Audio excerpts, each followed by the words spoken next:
అసెంబ్లీలో deputy CM బట్టి విక్రమార్క మాట్లాడుతున్నారు. ఇప్పుడు అలా చూద్దాం. 500 కోట్ల రూపాయల వరకు బిల్లులు వచ్చినాయి. మాకు ఆలోచన చేశాం. ఈ సంవత్సరానికి కూడా 5,500 కోట్ల కంటే బిల్లులు వస్తాయని మేము ఆలోచన లేదు కాబట్టి దాన్ని సరిపోయేంత పెట్టాము. ఇంకా పెరిగితే గౌరవ సభ్యులందరికీ చెప్తా ఉన్నాను నేను. మీ శాసనసభ నియోజకవర్గాల్లో ఎక్కడ ఎవరెవరికైతే శాంక్షన్ చేపించారో మీరు దగ్గరుండి వడివడిగా కట్టించండి. ప్రతి నెల బిల్లు ఇప్పించే బాధ్యత ఈ ప్రభుత్వం తీసుకుంటుందని కూడా నేను చెప్తాను. ఎంతైనా ఇందిరామిల్లుకి బిల్లు ఇవ్వడానికి సిద్ధంగా ఉంది. ఏం తగ్గించట్లేదు అధ్యక్ష. వారు విద్యకు పూర్తిగా తగ్గించారు, పట్టించుకోలేదన్నారు. Young India integrated residential schools అధ్యక్ష ఒకటే శాంక్షన్ చేసి వదిలేయలేదు అధ్యక్ష. మేము ప్రతి నియోజకవర్గంలో young India integrated residential school SC, ST, BC, minority, OC students అందరితో కలిపి ఒక వసుదైక కుటుంబం లాగా చిన్ననాటి నుంచే విద్యా బుద్ధులు నేర్పాలని, ప్రపంచంతో పోటీపడే స్థాయిలో ఇంటర్నేషనల్ స్టాండర్డ్స్తో ఈ స్కూళ్ళు ఉండాలని, దాదాపు ఒక్కొక్క స్కూల్కి 200 కోట్ల రూపాయలు ఖర్చు అవుతున్నప్పటికీ కూడా ఆ స్థాయిలోనే ఆలోచన చేసి ఆ స్కూల్స్ అన్నింటినీ శాంక్షన్ చేపించి టెండర్ పిలిచి ఈరోజు పనులు వడివడిగా జరుగుతూ ఉన్నాయి అధ్యక్ష.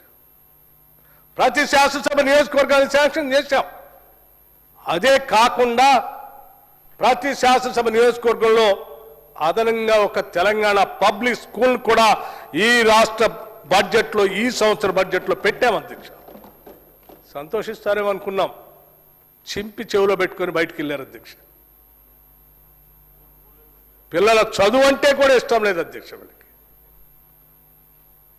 అధ్యక్ష, స్కిల్ యూనివర్సిటీ అధ్యక్ష ఈ రాష్ట్రం తెచ్చుకున్నదే ఉద్యోగ అవసరాల కోసం అధ్యక్ష.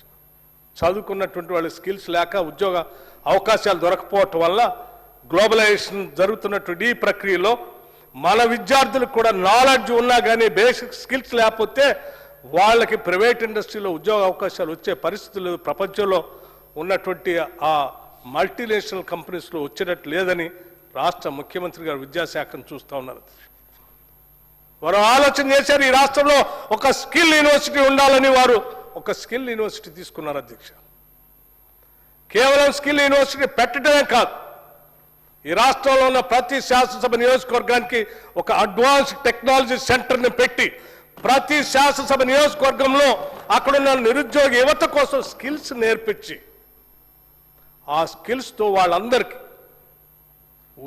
ఉపాధి అవకాశాలు దొరికేటట్టుగా చేయటమే కాకుండా ఆ అడ్వాన్స్ టెక్నాలజీ సెంటర్లో చదువుకునేటువంటి విద్యార్థులకి ప్రతి నెల 2,000 రూపాయలు స్కాలర్షిప్ వచ్చేటట్టుగా కూడా ఈ బడ్జెట్లో పెట్టాం అధ్యక్ష. మీరు ఇయ్యలేకపోయారు, చేయలేకపోయారు. కనీసం ఈ ప్రభుత్వం నిరుద్యోగ యువత కోసం ఆలోచన చేస్తోంది, సంతోషిస్తారేమో అనుకున్నాను అధ్యక్ష. అది కూడా వినలేక ఆ బడ్జెట్ కాగితాలు చింపి చెవిలో పెట్టుకుని వెళ్ళిపోయారు అధ్యక్ష. స్కూళ్ళు అధ్యక్ష చెవిలో పూల్లా పెట్టుకొని వెళ్ళారు అధ్యక్ష. యువతకు ఉద్యోగాలు రావటం ఇష్టం లేదు అధ్యక్ష. సీఎం ఓవర్సీస్ స్కాలర్షిప్ అధ్యక్ష, టామ్కామ్ ద్వారా, అడ్వాన్స్ సెంటర్స్ ద్వారా మిగతా స్కిల్స్ కూడా నేర్పి ప్రపంచ దేశాల్లో ఉన్నటువంటి వివిధ భాషల్ని కూడా వాళ్ళకి అవసరమైనట్టుగా నేర్పి వీసాలు ఇప్పించి, పాస్పోర్ట్లు ఇప్పించి, కావలసినటువంటి వ్యవస్థలు ఏర్పాటు చేసి వాళ్ళందరికీ సంవత్సరానికి కనీసం ఒక 10,000 మందికైనా విదేశాల్లో ఉద్యోగ అవకాశాలు కల్పించాలనేటువంటి ఆలోచనతో పెట్టినటువంటి సీఎం ఓవర్సీస్ పథకం అధ్యక్ష, స్కాలర్షిప్ పథకం. దాన్ని ఆనందిస్తారనుకున్నా, అభినందిస్తారనుకున్నా, కాదు అధ్యక్ష, చింపి చెవిలో పూలా పెట్టుకొని పోయారు అధ్యక్ష. ఎవరికి ఉద్యోగాలు ఉండొద్దు అధ్యక్ష, వాళ్ళ దగ్గరే పడి ఉండాలి అధ్యక్ష. ఇది కాదు కదా మనం కోరుకునేది. చెప్తాను అధ్యక్ష, మీది కూడా ఉంది అధ్యక్ష. అధ్యక్ష, ఈ బడ్జెట్లో అధ్యక్ష క్లారిఫికేషన్ చెప్తున్నాను అధ్యక్ష. ఈ చెప్పే పథకాలన్నీ కూడా ఈ బడ్జెట్లో పెట్టినే, ఈ పెట్టినటువంటి బడ్జెట్లో ప్రజల చేరాలి, అందాలి, మీరంతా సహకరించాలి అధ్యక్ష. ఇంకా తగ్గించమని చెప్తా ఉన్నారు. నేను తగ్గిస్తామనంటే చాలా చెప్పారు, అవన్నీ సమాధానం చెప్పవచ్చు, చెప్పలేదంటారు. మళ్ళీ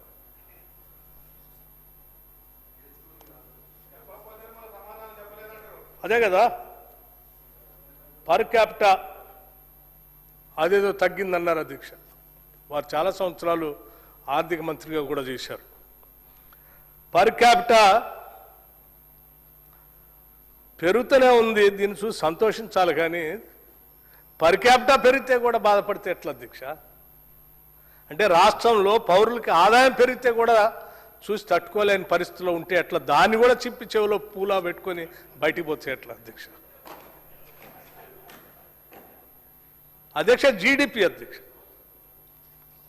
జీడిపి పెరుగుతూ ఉంది. ఈ రాష్ట్రం పోటీ పడతా ఉంది. పోటీ పడి జీడిపి పెరుగుతూ ఉంటే ఆ లెక్కలతో సహా ఇస్తే దాన్ని చూసి తట్టుకోలేక దాన్ని కూడా చింపి చెవిలో పెట్టుకొని వెళ్ళిపోయారు అధ్యక్ష. అంటే రాష్ట్ర జీడిపి పెరగటం కూడా ఇష్టం లేదు అధ్యక్ష.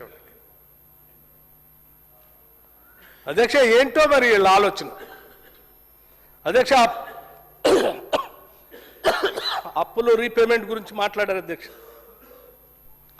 Borrowings and interest and principal repayments from 2014 to 15 to 2025 and 26 అధ్యక్ష. వాళ్ళు వీటి గురించి కూడా అడిగారు అధ్యక్ష. 2014 నుంచి 2023 వరకు వీరే పాలించారు అధ్యక్ష.